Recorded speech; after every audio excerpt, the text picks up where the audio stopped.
Querido, ¿cómo va? ¿Cómo estás? Bien, ¿vos?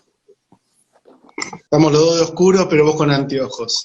Sí, sí. Hoy me vine al living, después Muy bien. de una ardua negociación con mi narcisismo y mi exceso de intento de prolijidad, casi de estudio.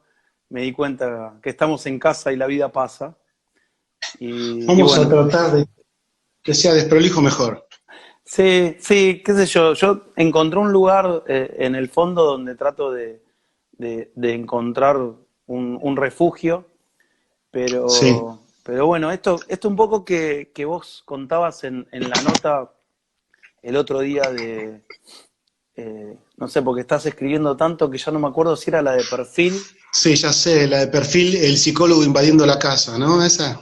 Sí, es que hoy yo lo hablaba en la reunión de equipo en el Ameguino con mis compañeros y compañeras de, de pareja y familia.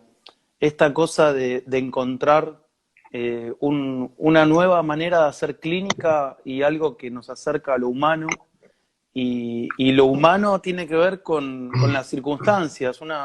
Una compañera comentaba que ella está atendiendo por teléfono y de repente a veces Sí, cuando atiende parejas, hay una pareja donde uno relata o traduce el gesto del otro. Digo, esta cosa de que el cuerpo ya no es el mismo cuerpo del frente a frente, del cara a cara, del consultorio, a veces es una voz, y me parecía muy interesante lo que decías de los recortes al pasar que pueden hacer los miembros de tu familia con cosas que van escuchando que no saben ni dónde vienen, a dónde van, pero que también tienen su efecto en tu escucha cuando te cruzás la mirada, no sé, de pronto imagino a Felipe yendo a buscar un sándwich y viendo al padre concentrado en una sesión. ¿Cómo nos tenemos que ir sí. acomodando a una realidad diferente de la que imaginamos? Bueno, me parece que arrancamos ya, ¿no? Sí, del otro lado hay 5 o 6 personas. Igualmente, una de las cosas más lindas que tiene esta posibilidad de encontrarnos a distancia es que, como diría León, todo está guardado en la memoria. Y yo lo voy guardando en la memoria del IGTV y en la memoria de YouTube porque estas charlas van cobrando diferentes sentidos. Por lo Sí. pronto tenía ganas de encontrarme con vos y de escucharte. Y Sí. bueno, y ver qué tenés ganas de decir en esta noche lluviosa. Oh, me parece que lo más interesante empieza a escucharse a partir de un poco así de la asociación libre. Yo también, al ser vos un interlocutor, te contaba que ese texto que escribí para perfil, con un tinte muy personal, muy de hablar un poco de lo que es mi vida cotidiana, siempre con un tono, me parece que por lo que yo intenté y vos leíste y otros colegas leyeron, también era un poco una suerte de ironía para eh, seguir reclamando que es extraño, que no se cuide la salud mental y que nuestra profesión siga siendo relativa, cuando no solamente los psicólogos lo pedimos, lo piden los pacientes. Eh, También puede articularse con tu texto que salió el fin de semana en el Destape, ¿no? Yo, digamos, algún colega decía, qué falta de ética, ¿cómo es que te vas moviendo por los rincones de la casa con el paciente en la mano? Que fue una metáfora, ¿no es cierto? Pero bueno, yo creo que vos lo dijiste la otra vez también, ladran Sancho, ¿no? Uno, nosotros estamos pensando la clínica, estamos pensando este tiempo de la cuarentena y el coronavirus, y nos vamos pensando y estamos atravesados por esto. Nadie tiene la posta, nadie tiene la verdad, todos y todas estamos aprendiendo. Así que en ese sentido me parece que es interesante jugar también, ¿no? Porque en definitiva publicar un artículo en un diario o hacer un libro, que vos también tenés esa experiencia, también es un poco un juego. Yo no lo tomaría a esta altura de mi vida tan en serio. Sí, es serio el sentido que uno trata de darle a un artículo, Edgar, sí, a un texto. Me parece que pensar un psicólogo trabajando en su casa no está bien. Deberíamos estar en el consultorio, deberíamos recibir a nuestros pacientes, o por lo menos a los que realmente no se puede atender por estas vías. Sí, me parece que un poco viene por ahí. Recién la veía a Karina Guterman, que se suma, una amiga y colega. Eh, Mira, yo me voy dando cuenta que la única ética es la ética del deseo y la ética que cada uno encuentra en su vocación. Yo me entretuve curioseando tus libros y voy dejando que la asociación libre me lleve a cosas que fui marcando, sin, Dale, sin dale, pre- me encanta ese lugar tuyo de realmente que es muy generoso, yo lo valoro mucho, que es la capacidad la energía que tenés, has leído algunos de mis libros, me has marcado cosas, hasta faltas de ortografía, una lectura minuciosa, primero desde el corazón y desde la cabeza, haciéndome una lectura emocional, racional, y después hasta has tenido el detalle cuando tuve que reeditar el último libro, el de Norita, has encontrado algunos defectos ortográficos. Ahí también hay una colega, Cecilia Guerrini, que también en el GPS encontró una vez un error que me sirvió para su reedición también. mirá lo Así que, que es bueno tenerle mirá lo que tengo en la mano. ¿Y sabes por qué lo justo el traigo? GPS. Lo Dale. traigo porque, mira, yo, yo no sé si soy una persona generosa, sí soy una persona agradecida. Y me parece que uno se va transformando en lo que es a partir de lo contingente y lo azaroso de la suerte que tiene de las personas con las cuales se va encontrando en el camino. Un Sí, día, Sebastián Basualdo me dijo, vos lo tenés que conocer a Pablo Melicchio. Y ese fue un gesto de generosidad de Sebastián que nos llevó a encontrarnos, a empezar a trabajar en algunos proyectos que la pandemia va postergando. La cuarentena genera depresión y angustia. ¿Qué hago? Pregunta Juan Pablo. Yo voy bien, tomando algunas sí. preguntas como para que no sea una cuestión de estar charlando Ah, solos. Juan, ¿cómo estás? Bueno, no sé, podemos empezar. Yo tomaría más la palabra de la gente que se va sumando y la vamos articulando con lo que conectemos, ¿no? Me parece que ahí Juan Pablo pregunta el tema de la depresión y la angustia. Si es, Juan Pablo, si es, al menos de mi experiencia, si esto se generó en tiempos de la cuarentena, yo diría que no es tan determinante, sino que es una respuesta psíquica a este momento. Realmente todavía a 100 días nuestro psiquismo, al igual que nuestro cuerpo, necesitan comprender esto que estamos transitando. Así que si estas angustias o esta depresión o estas ansiedades suceden en tiempo de cuarentena, es una respuesta a la cuarentena. Si venían de antes de la cuarentena, hay algo que está haciendo ruido, que hay que trabajarlo. Así que yo determinaría como esas dos miradas, ¿no es cierto? Mira, justo se suma Pablo Di Marco, que es otro amigo que escribe y que lee y que acaba de publicar su nueva novela. Y yo me voy dando cuenta que en los libros la palabra toma otro estatuto.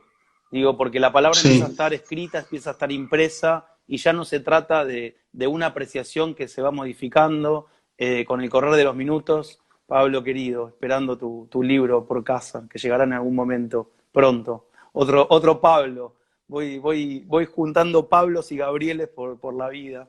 Y yo me referí un poco a GPS, que lo tenía en la mano, por algo que leí y que se relaciona con una cosa que una vez me dijo Gabriel Rolón y que es una frase que a mí, como hizo de otro amigo, me hace sentido respecto a lo que es la vocación. De repente recién apareció un amigo preguntando sobre la depresión y lo que parece podría sí, ser una respuesta automática o un lugar desde el cual vos podés plantear un yo sé cómo se hace, simplemente es tratar de alojar esa situación y no dejar al otro solo. Y me parece que en esta página de GPS encontré algo que me gustó, que dice, dale, a ver. el hacer, el ejecutar algo para lo que nos formamos, le da cierta consistencia a nuestro ser. Soy en aquello que hago.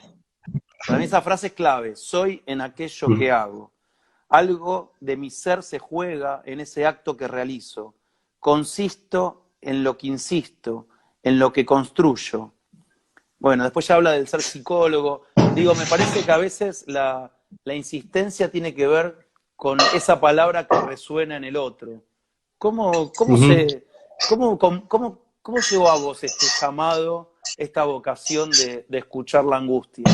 Digo, mientras si van apareciendo frases y preguntas, las vamos retomando, Sí, pero como para ir charlando un sí, poco sí, mientras sí. tanto. Sí, me parece que en ese libro termino, digamos, recorriendo un poco mi propia adolescencia, mi lugar como hijo, obviamente en relación a mis padres. Me parece interesante que ese libro sucede también en tiempo de la adolescencia de mis hijos y en un tiempo de madurez de trabajar con muchos adolescentes. Entonces se articula mi adolescencia, los adolescentes que han pasado por mi consultorio en estos 25 años y también la adolescencia de mis hijos. Me parece que ahí también muestro algo que tiene que ver con estar advertidos de que una cosa es tener una vocación, en mi caso claramente ser psicólogo fue vocacional, y ahí en el libro cuento que no es lo mismo la vocación que elegir, ¿no? Elegir es un trabajo, elegir, yo te puedo dar, bueno, tengo acá para vos fresco y batata, arroz con leche o helado, elegí. ¿Eh? Distinto es decir, yo nací para esto, esto me elige a mí. La vocación es como si algo que te elige, no es algo que vos elegís.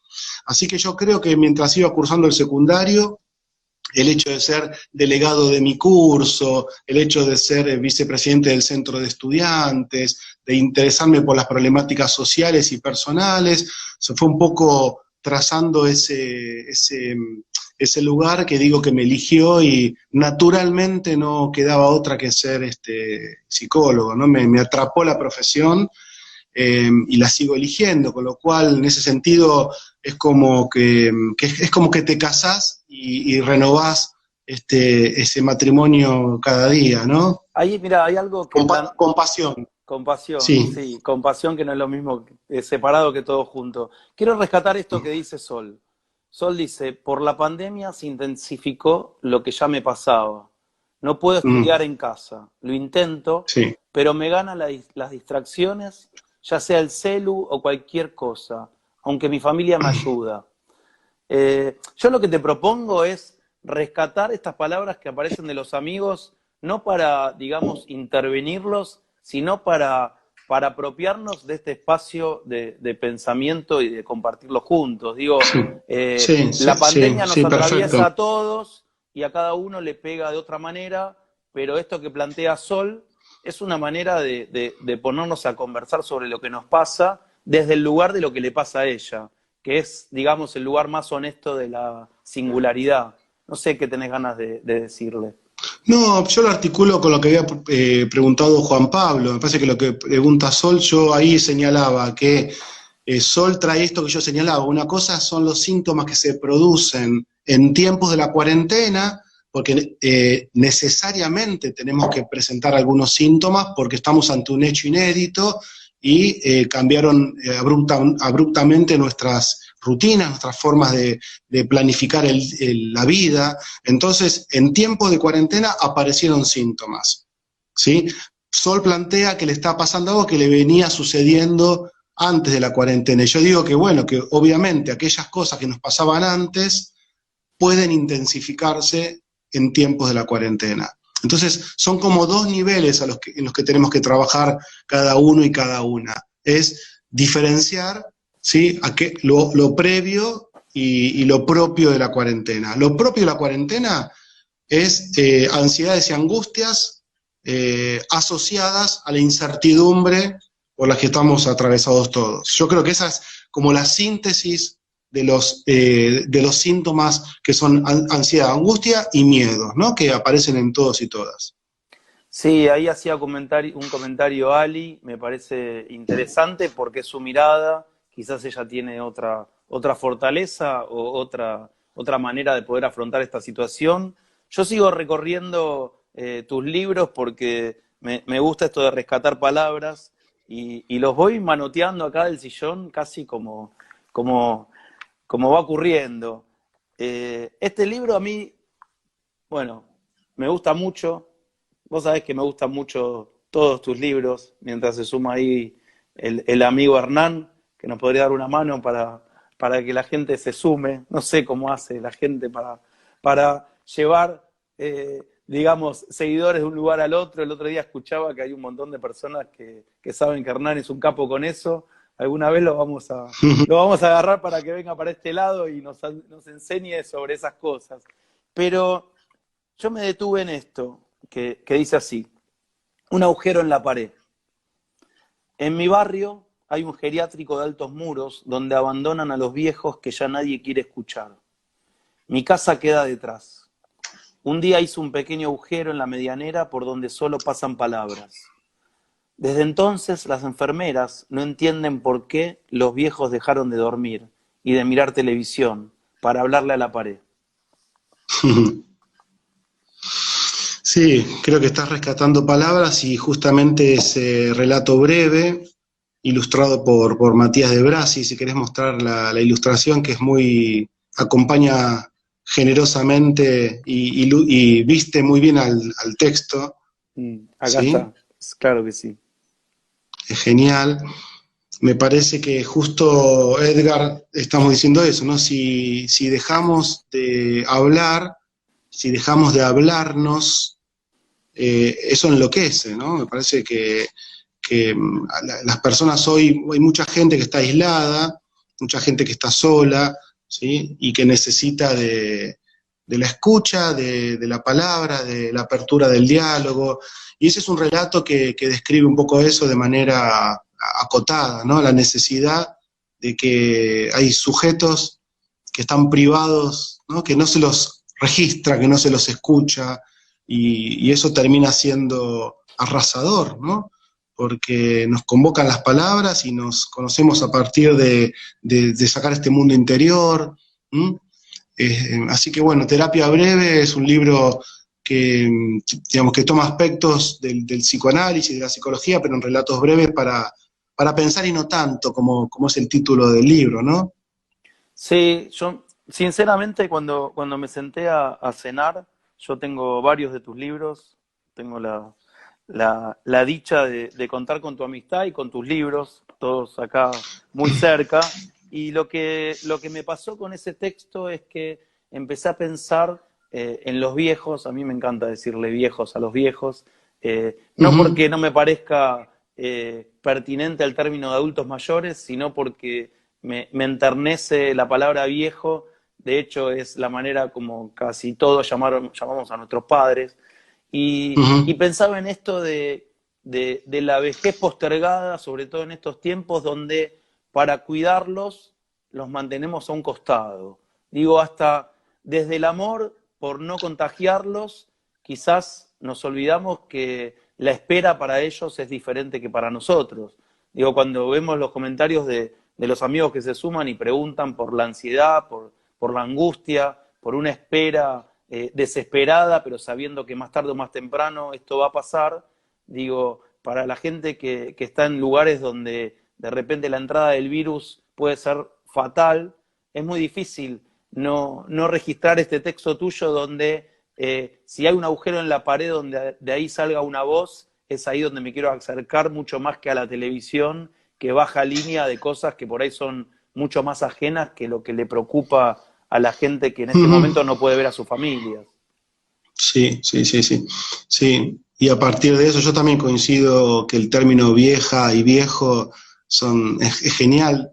De hecho, hace poquito publiqué un artículo en Diario Registrado que se llamaba Mis viejos y la maldita pandemia, y describo un poco lo movilizante que es ir hasta la casa de mis viejos, que no voy seguido, voy cada 15 días, más o menos, y voy y les llevo algo, y el Día del Padre fui y le caí con un regalo a mi viejo, pusimos una silla casi en la puerta, casi en la calle, pero era la forma un poco de estar un ratito ahí con el viejo y estar haciendo un poco el aguante, y le pago los impuestos, y le llevamos comida con mis hermanos.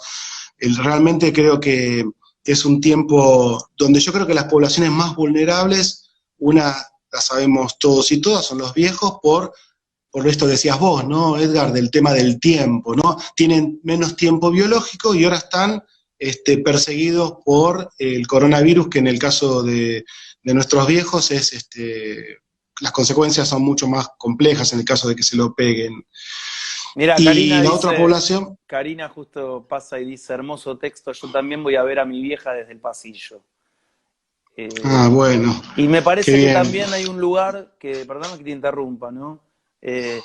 Por la pandemia me pasa que sobreanalizo demasiado todas mis ideas, pensamientos o decisiones. A veces no es sano porque te juzgás y criticás de más. Antes no me pasaba. Pregunta, bueno, Sol ya está entrando en la segunda consulta, quizás tendría que esperar un poquito, pero pregunta si es normal, y qué difícil hablar de normalidad, digo, en estos tiempos donde todo parece fuera de la normalidad.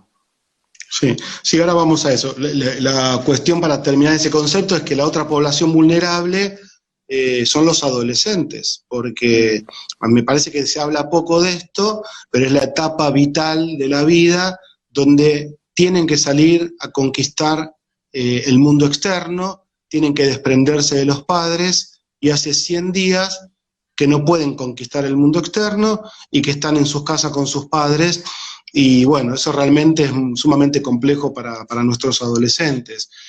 Así que son las dos poblaciones vulnerables. Con respecto a lo que pregunta Sol, bueno, a ver, ¿qué te parece, Edgar? ¿Cómo lo podemos encarar? A mí lo que me parece es que hay, digo, a mí me atraviesan mucho algunos textos de Freud, sobre todo porque su clínica es contemporánea con la guerra, y esto se parece mucho a un hecho tan disruptivo como puede ser la guerra que le tocó vivir a Freud. Digo, acá las armas son diferentes, pero estamos ante un hito que nos pone en cuestionamiento sobre un montón de cosas que quizás en otro momento no le dábamos la misma trascendencia. Me parece que esto, no sé, en un juego de asociación libre, sin tener la menor idea de lo que pasa por la cabeza y por el sentir de Sol, lo que pasa en estos tiempos me hace acordar mucho a las sensaciones que se experimentan ante una especie de ataque de ansiedad. Digo, uno de alguna forma empieza a cuestionarse lo que no puede y empieza a buscar si lo que le pasa puede encuadrarse dentro de la normalidad o no. Y lo que podemos entender es que esto mismo que vos hacías referencia respecto a los adolescentes, digo, cada casa es diferente y no es lo mismo la adolescencia que les toca atravesar a un chico que hoy tiene 14 que a un chico que tiene 19, a un chico que tiene en su casa una familia que puede, entre comillas, hacerle el aguante y entender algún grito necesario de la época, o la familia donde la preocupación por el mango va por delante de esas preocupaciones subjetivas. Digo, yo sinceramente me cuesta pensar las situaciones como generales. Sí me doy cuenta que estamos en un tiempo impensado y eso nos lleva a ir encontrando nuestros propios métodos para hacerle frente y para ver cuáles son, como decías vos, las preguntas que nos interpelan a todos por igual y cuáles son esas preguntas latentes que la pandemia solo reactivó o puso de mayor manifiesto. Sí, totalmente. Bueno, igual creo que lo importante en esto también es apelar a la creatividad, ¿no? Un poco en la promoción de nuestro diálogo hoy hablamos también del arte, ¿no? Y creo que en definitiva aparecen los libros, que son la forma que algunos y algunas encontramos para gambetear el malestar. Este malestar es bastante general, pero creo que el aprendizaje es singular, como siempre, ¿no? Sea la guerra o sea una pandemia, por una peste, creo que no estamos todos enfrentados a lo mismo, ¿no? Porque cada uno lo singulariza, lo atraviesa como puede. Lo que sí creo que hay etapas donde esto está haciendo más ruido, ¿no? Uno podría pensar en términos generales, aunque no nos guste, y creo que en nuestros viejos, por sobre todas las cosas, y en los adolescentes. Siempre entendiendo que después hay familias que no tienen un peso, que tienen condiciones ambientales muy complejas, pero en términos generales y tomando etapas evolutivas, hay que prestar atención a los viejos y hay que ponerle palabras y soportar a los adolescentes en el buen sentido, soportar, ¿no? Hacerle de soporte, ¿no? Qué sé yo, uno de mis hijos tuvo una reacción, pegó un portazo, claramente estaba descargando otra cosa, no fue la pequeña discusión que se dio en la mesa familiar. Entonces, bueno, en otra oportunidad quizás le hubiésemos dicho otra cosa, hoy lo dejamos pasar porque entendemos que con ese portazo estaba significando el portazo que uno puede dar hacia la calle, me parece. Mirá, por acá dicen, nos da la oportunidad, Silcris, dice 7926.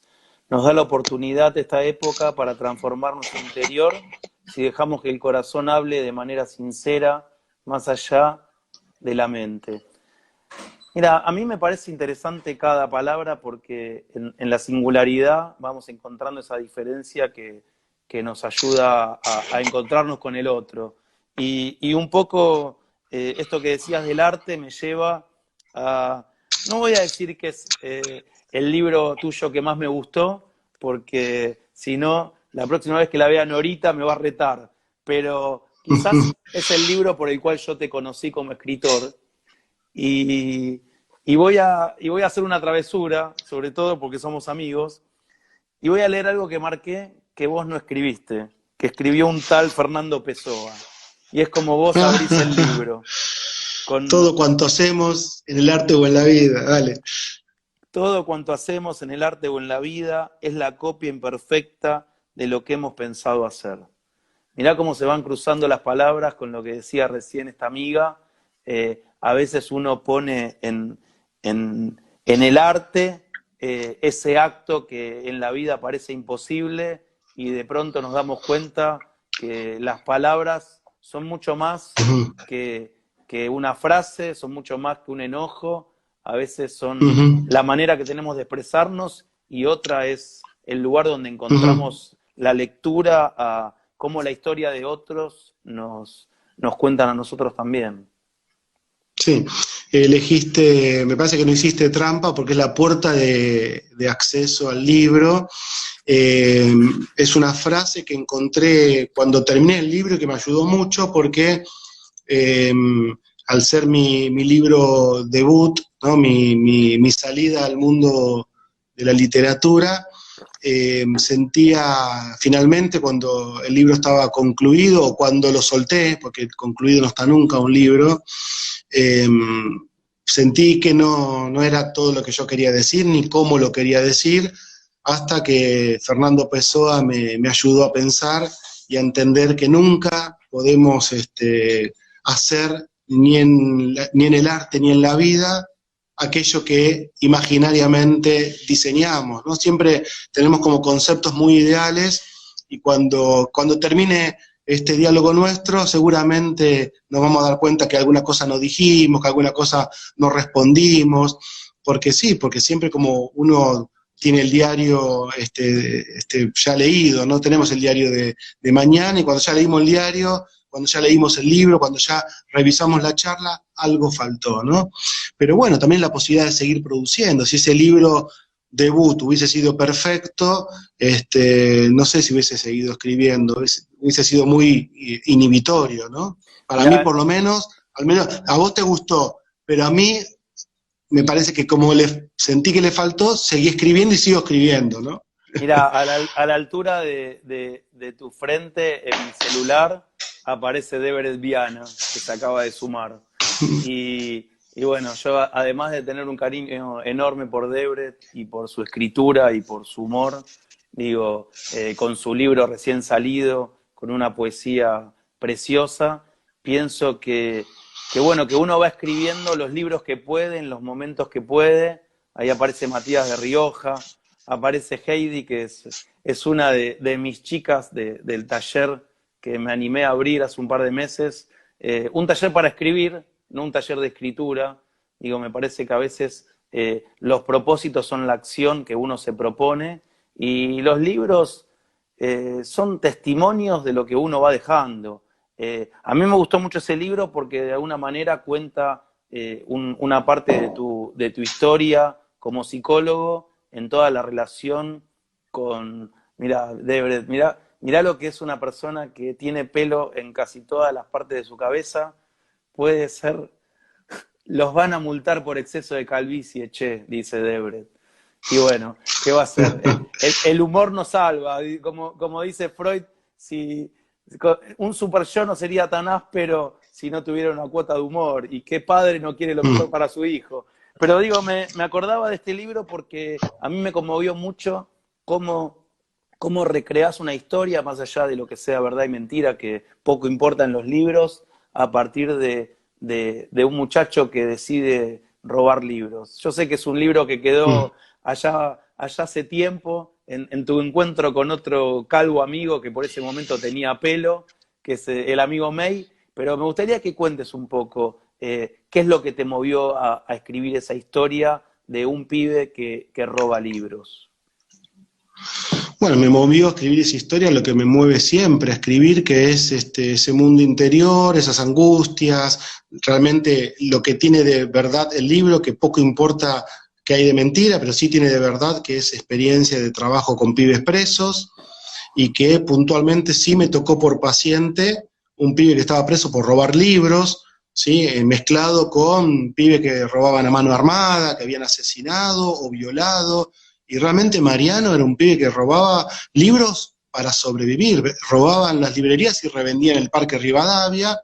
Así que el día que me lo reencontré, yo estaba comprando libros en primera junta, como dice el libro, y Mariano, después de muchos años, después de haber salido de la cárcel, seguía robando libros, y tuvimos un encuentro, por suerte, por fuera de la cárcel, pero él no estaba bien, estaba muy desmejorado. Y a mí me angustió mucho, ¿no? Me sentí parte de un sistema que intenta rehabilitar a pibes y pibas que son imposibles de rehabilitar cuando no hay una habilitación previa, ¿no?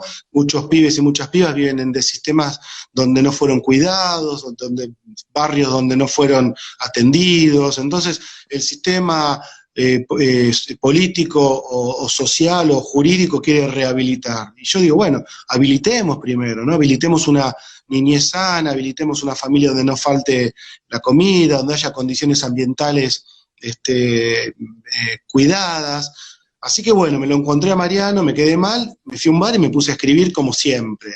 Con la diferencia que este texto que empecé a escribir se convirtió creo que el libro tiene más de 300 páginas, y eso que después apareció mi ángel, que fue Luis Chitarroni, que es el que me ordenó un poco qué cosas quitar, cómo trabajar ese libro, que bueno, para mí no era un libro hasta que él lo encontró, ¿no? Sí, recién decías angustia y justo se asomó el amigo Saborido ahí a la audiencia y pensaba, ¿no? No, gracias a vos, Sol. Pensaba un poco en esta cosa de qué lugar ocupa la angustia en el cuerpo del analista y del psicólogo. Últimamente, y tuvo que ver con una charla que tuve con Pedro, pareciera que en el mundo digamos, de la salud mental, para buscar un término que nos abrace a todos, ser psicólogo es menos, califica menos, como diría un amigo mío, garpa menos que ser psicoanalista. Y me parece que si hay algo que nos reúne es el deseo de analizar, pero la convocatoria o la vocación de alojar la angustia del otro. Digo, en este caso, la angustia en este libro fue motor para escribir. Digo, ¿qué lugar ocupa la angustia en estos 100 días en tu laburo como psicólogo? Sí, creo que a diferencia de lo que a veces pasa en el consultorio, que el que viene con algo que lo está angustiando y que tiene que ver con su propia experiencia de vida. Muchas consultas y muchos pacientes en análisis traen la angustia de la pandemia, de la cuarentena, del encierro, que es lo mismo que nos pasa a nosotros, no nos salvamos por ser psicólogos. Así que yo me acuerdo que en algún momento decíamos, bueno, ¿por qué los psicólogos no usamos escritorio, ¿no? Como los médicos? Porque no estamos lejos de lo que le pasa a la gente. El médico muchas veces puede poner del otro lado del escritorio al enfermo, nosotros no trabajamos con enfermos, trabajamos con la salud mental, la misma que tenemos que cuidar en nosotros. Así que en este sentido me parece que la cuarentena nos trae a nuestros pacientes en análisis o nuevos con la misma ropa que estamos vistiendo nosotros. La angustia, ¿sí? Y la ansiedad, insisto, sin poner dramático esto, porque también puede traer algún aprendizaje, pero nos puso en evidencia cosas que no queremos habitualmente pensar, que tienen que ver con la enfermedad y con la muerte. La enfermedad y la muerte quedan a veces bajo la alfombra. Ahora, porque esto se puso así tan exacerbado en las noticias, estamos todos y todas hablando de esto, estamos todos vistiendo un poco esta incertidumbre, este miedo, y esto genera ansiedad y angustia en distintos niveles de acuerdo a la estructura de cada uno, ¿no?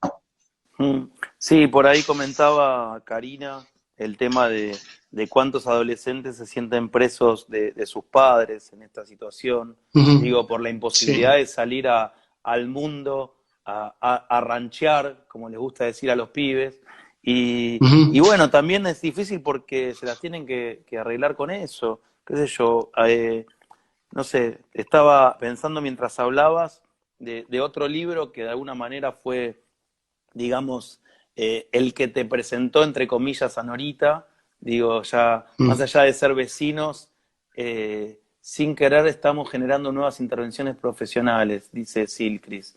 Sí, me parece que es bueno entender que, digo, y hoy lo hablaba con mis chiques del taller para escribir, porque encima hay un par de estudiantes de psicología, hay algún que otro psicoanalista, ahí el amigo Carlos Escliar estuvo uniendo partes y personas, y pensaba en esto de que, como decía Lacan, muchas veces creemos que sabemos lo que hacemos, pero no sabemos lo que decimos, y lo que decimos tiene efectos en el otro, y de eso también se trata. Sí.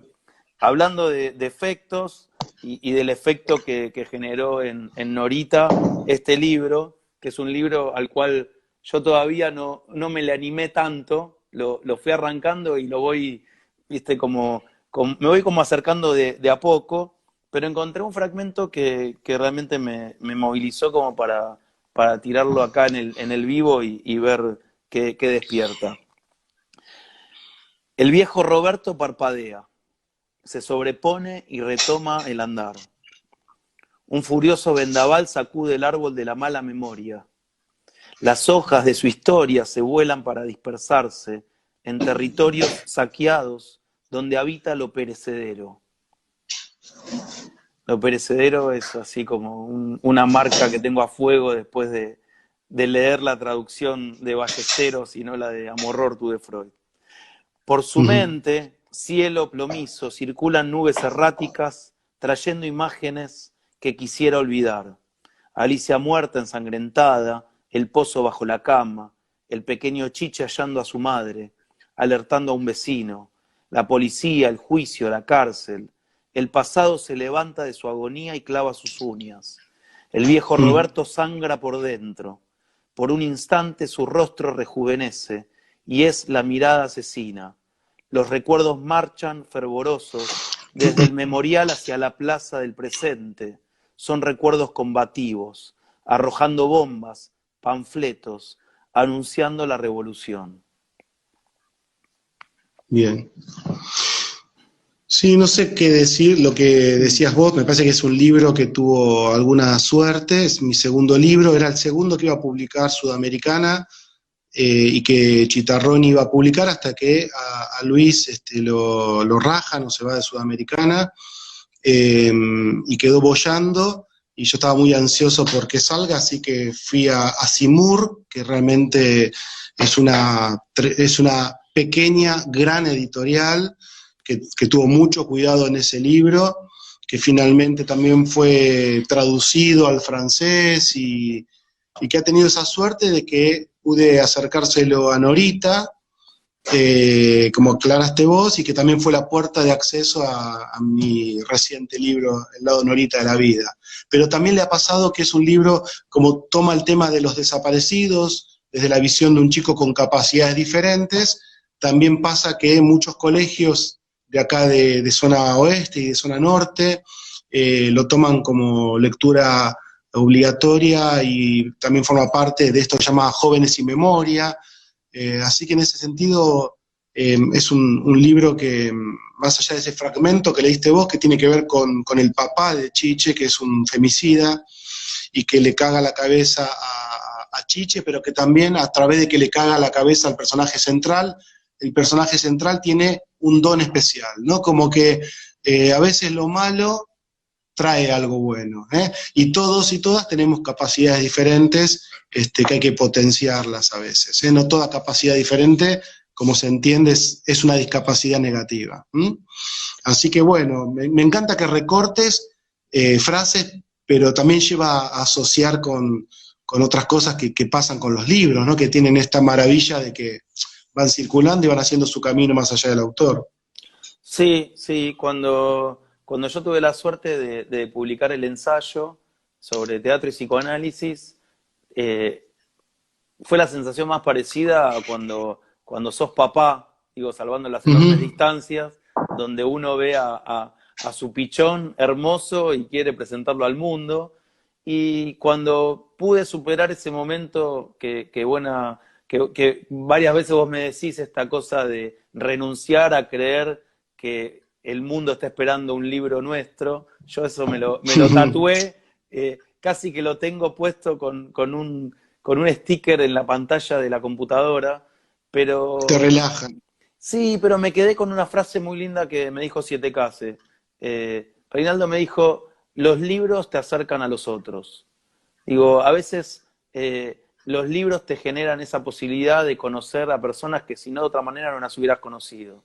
Yo le Ujú. estoy muy agradecido, por ejemplo, a las redes sociales. Digo, las redes sociales a mí me ayudaron a conocer gente que de otra manera no la hubiera conocido. Y Ujú. más allá de todo lo que encuentro digo, cuando Facebook o Instagram o más todavía Twitter se transforma como una especie de cloaca donde no hay solución de continuidad entre lo que pienso y lo que digo casi como un resorte en los dedos, donde la gente se mata a palabras, más allá de cuánto menos grave es matarse a palabras, no deja de ser un acto terrible.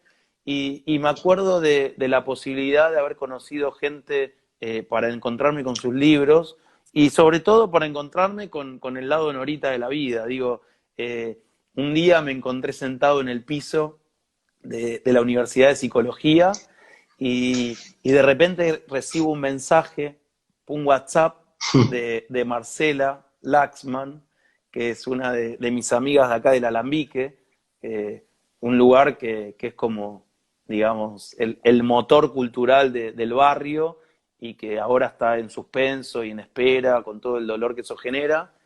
Y yo sabía que ella ama a Norita, ella está claramente del lado Norita de la vida, y me manda un mensaje y le digo, ¿dónde estás?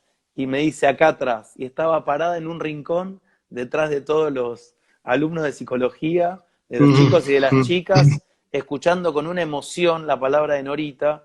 Y la verdad bueno, quiero meterme en estos minutos que nos quedan en el lado Norita de la vida, sobre todo porque es un libro en el cual vos encontraste un lugar para contar una historia de una persona que tiene muchísimo para transmitir y que lo transmite desde su manera y haber hecho estos recortes, estos encuentros, me parece que fue un hallazgo. Vos mismo lo decís que podrías haber escrito muchísimos libros sobre Norita, en algún momento uno tiene que elegir uno y vos a través de los encuentros elegiste este, y bueno, y nada mejor que el sello que Marea le pone al lado del nombre de historia urgente, porque la historia es urgente cuando tenemos que recordar antes de que sea tarde, ¿no? ¿Qué tenés ganas de decir de Norita y del lado Norita de la vida? Este, creo que la mayoría está dicha en el libro, lo que el libro generó, que fue, realmente fue y es un tsunami, ¿no? Norita es tremenda. Hoy justamente me llamaron de acá de Derechos Humanos de Morón para que la contacte a Norita, porque mañana querían hacer un vivo, a ver si yo la ayudaba, y resulta que después me vuelven a llamar que Norita ya sabe que no hace falta que yo vaya a ayudarla hasta la casa, porque ella ya sabe manejarse con el celu y entrar al vivo y todo eso, ¿no? 90 años, ¿no? Creo que es el testimonio vivo más grande que tenemos de una luchadora, defensora de los derechos humanos, y tuve la suerte de que acepte, después de haber leído Las Voces de Abajo, que acepte que hagamos este libro, y que digo que hagamos porque yo hice un poco de periodista, un poco de amigo, un poco de escritor, de psicólogo, y termina siendo un libro sumamente humanista, por sobre todas las cosas, que cuenta y deja, como ella dice, esto es mi legado, ¿no? Cuando lo dicen las presentaciones, que este libro es su legado a los jóvenes, y yo digo, bueno, quizás otro de mis libros, seguramente la mayoría de mis libros desaparezcan, se pierdan, se hagan papel picado.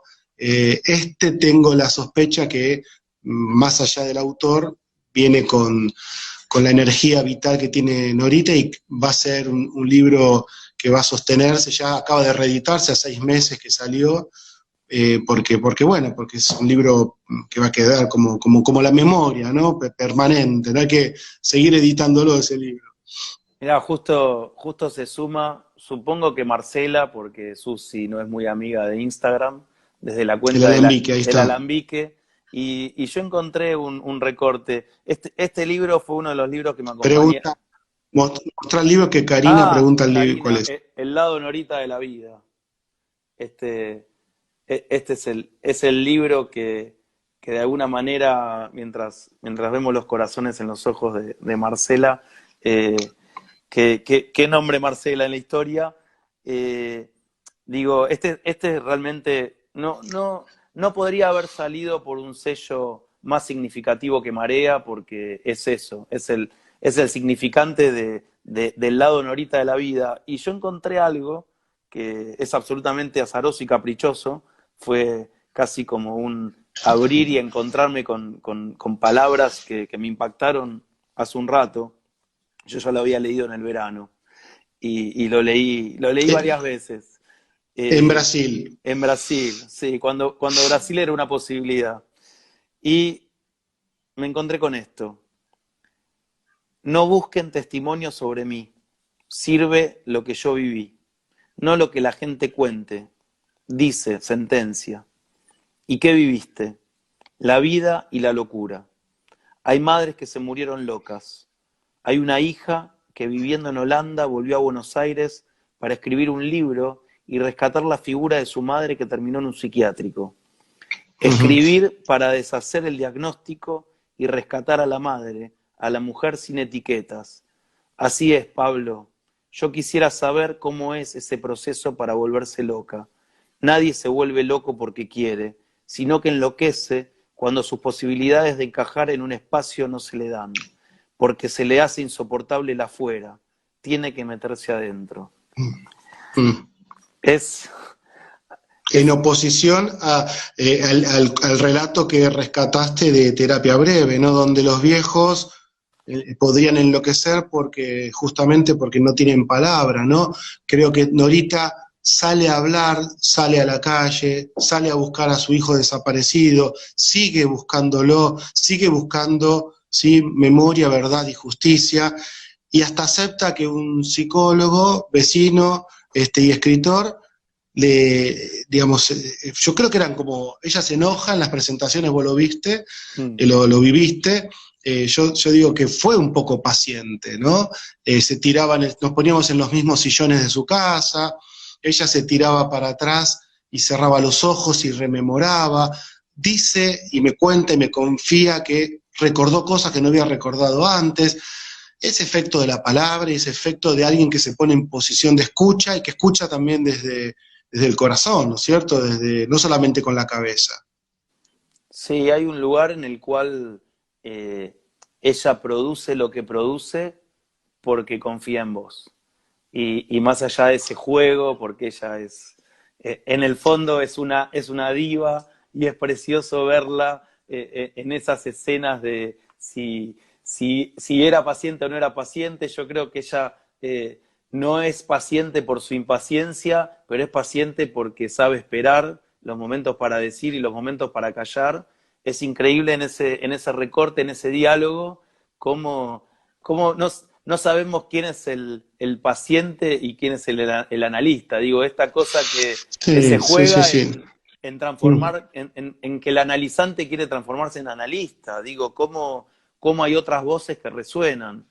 Eh, Sí, sí, y que la madre de Plaza de Mayo, de la línea fundadora, de las primeras madres, de las poquitas que quedan, con 90 años, me haya abierto su casa, su intimidad, tengo horas de grabación, tengo unos testimonios únicos, y ese libro que es un gran recorte, pero total, como siempre dicen ahorita, es la verdad, lo corregimos juntos, no cambiamos nada, solamente le quité recurrencias, pero me senté con ella después y corregimos cuestiones semánticas o cosas que dijo en la intimidad que después a la hora del libro no tenía mucho sentido, pero es una maravilla pensar que una mujer de 90 años está hablando de nuestros viejos y nuestras viejas, ¿no? Como para ir cerrando el circuito. Esta es una vieja que, que bueno, a las madres le dicen las viejas, ¿no? Están las madres de Plaza de Mayo también. Norita es una vieja incansable, ¿no? Hay un testimonio de que se puede y de que juntos podemos seguir luchando para la memoria, para la verdad, para la justicia, para un mundo más solidario. ¿No? Creo que el coronavirus también viene un poco a decirnos, che, estamos interconectados, nos podemos contagiar de coronavirus, también nos podemos contagiar de alegría, nos podemos contagiar de lucha, ¿no? Hay otros contagios que tenemos que propagar. sí, sí, es muy interesante lo que decís y cómo lo decís y, y la fuerza que uno también puede contagiar en las ganas de hacer.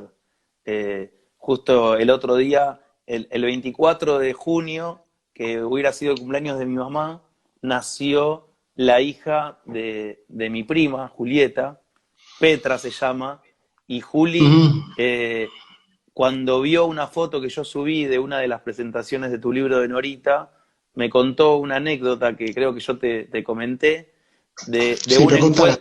de un encuentro que ella tuvo con Norita y que la marcó. Ella milita en Patria Grande y me lo contaba en un audio con una emotividad.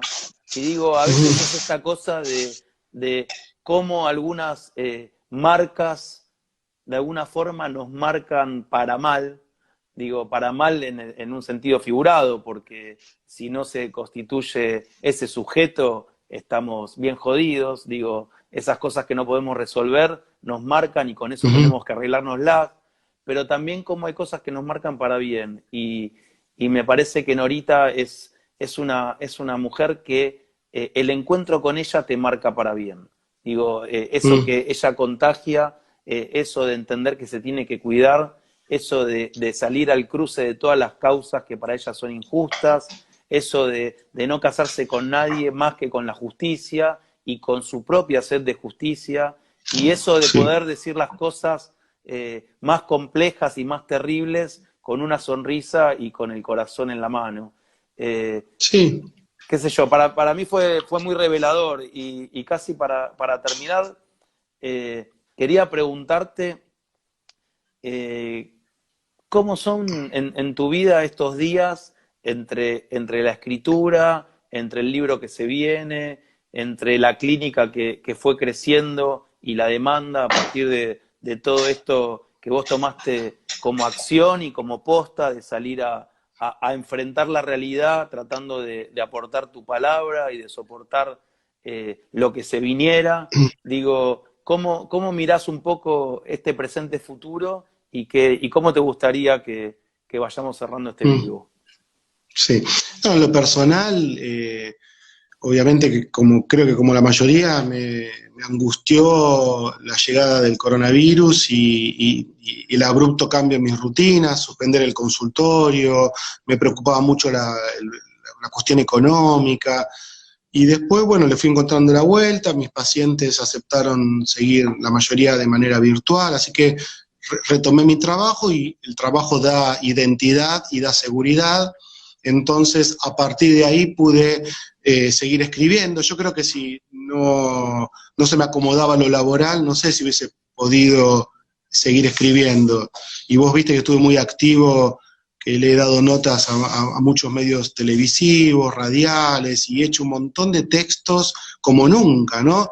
En un montón de diarios sobre este tema, pensándolo, no porque yo tenga claro nada, ¿no? Creo que lo bueno, Lacan creo que decía algo así como que él se pensaba escribiendo, ¿no? Y eso que sacó 2 libros, ¿no? En general él hablaba más de lo que escribía, por eso tiene más seminarios que escritos, pero él decía esto, ¿no? Que seguramente mucho habrá destruido, pero él escribía, decía, y se iba pensando mientras escribía.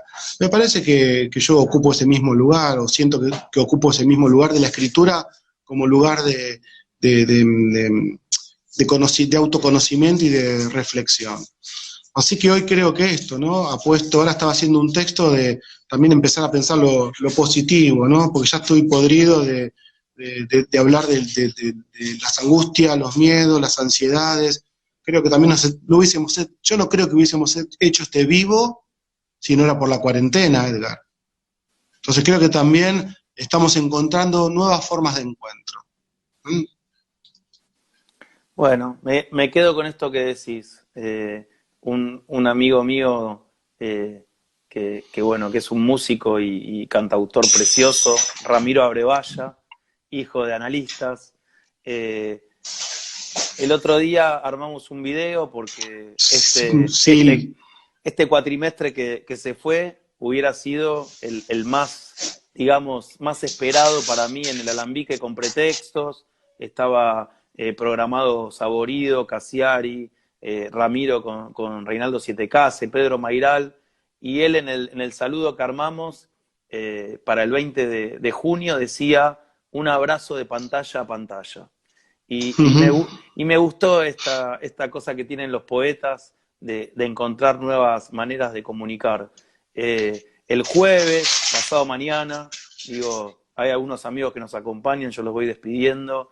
Empecé a encontrarle el valor a quiénes y no a cuántos. Me parece que eso también es una enseñanza de la cuarentena. Vamos a hacer con Pablo Citarella el primer pretexto por Zoom. Va a ser un pretexto que va a tener que ver más que nada con la música, no tanto con la palabra. Logramos un buen sonido con Pablo al piano y me parece que es manera de, como decís vos, de encontrar qué es lo bueno que la cuarentena nos va dejando, dejar de pensarnos como el centro de la Argentina, sabiendo que más allá de lo que va haciendo para atrás en las instancias y en las fases, el 85% del país está en la nueva normalidad, mientras comentarios preciosos que se van a ir evaporando cuando se corte el vivo. Te voy a dar el último minuto para vos. Para mí ver los ojitos con corazones de Pablo ahí del otro lado. Yo quiero agradecer ahí a Karina, que no la conocía, y sí a Juan Pablo, a Silvia, bueno, pasó mi hermano Hernán, bueno, se fue sumando gente que fue entrando, saliendo, algunos se quedaron, y creo que lo importante es esto, estas nuevas formas de encuentro, y que hoy le decía, me entrevistó Quique Pessoa, mañana sale la nota, y le decía, si estamos nosotros dos solos hablando, ya es suficiente, pero si hay oyentes, quizás algo de lo que decimos queda resonando en los otros, y es mucho más interesante. Bueno, con esta idea de continuidad, hay un ciclo que lo hace, que se llama Leyendo en el sofá, creo, o Poesía en tu sofá. Los que todavía no se vayan a dormir, ahora que se termina esto en 20 segundos, múdense al Instagram de Reinaldo Sietecase, que está leyendo poesía a la medianoche en vivo. Me parece que la poesía es un lindo regalo para irnos a dormir. Bueno, abrazo grande. Gracias, Edgar. Un abrazo para vos, Pablo. Nos estamos viendo. Seguro. Chau. Cariño, Silvia. Chau a todos.